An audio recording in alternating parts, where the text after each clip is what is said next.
হে প্ৰাণ বন্ধু কৃষ্ণ, কৃপাৰ ঠাকুৰ অনুয়েক কৰা দয়া মায়া হোক দূৰ। ইয়া গণকুশী সত্ৰ।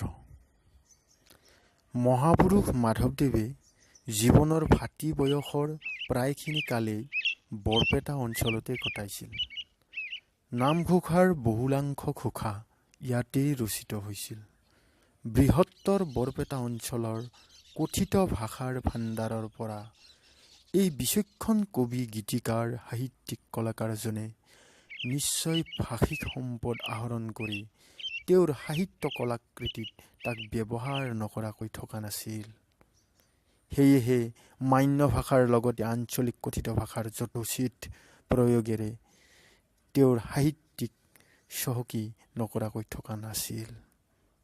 নামঘোষাৰ শব্দ চয়ন বয়নৰ ক্ষেত্ৰতো এই কথাৰ সত্যতা প্ৰতীয়মান হয়। মহাপুৰুষ মাধৱদেৱে এইখন থানত 18 বছৰ 6 মাহ কাল জীৱন নিৰ্বাহ। তুমি চিত্ত বৃত্তি মোৰ প্ৰৱৰ্তক নাৰায়ণ,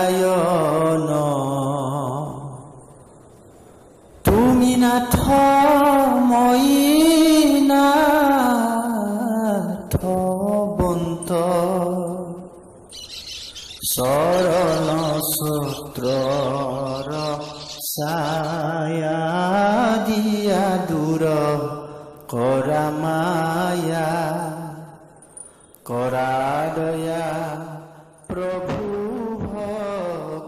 ভগৱন্ত, ৰাম কৰা দয়া প্ৰভু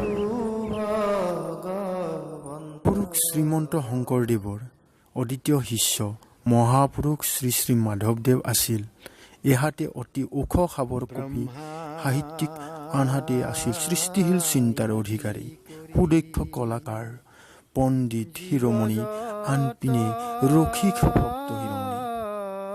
মহাপুৰুষ শ্ৰীমন্ত শংকৰদেৱৰ আজ্ঞা অনুসৰি মহাপুৰুষ শ্ৰী শ্ৰী মাধৱদেৱে জীৱনৰ শেষ কালডোখৰত নামঘোষা ৰচনা কৰিছিল।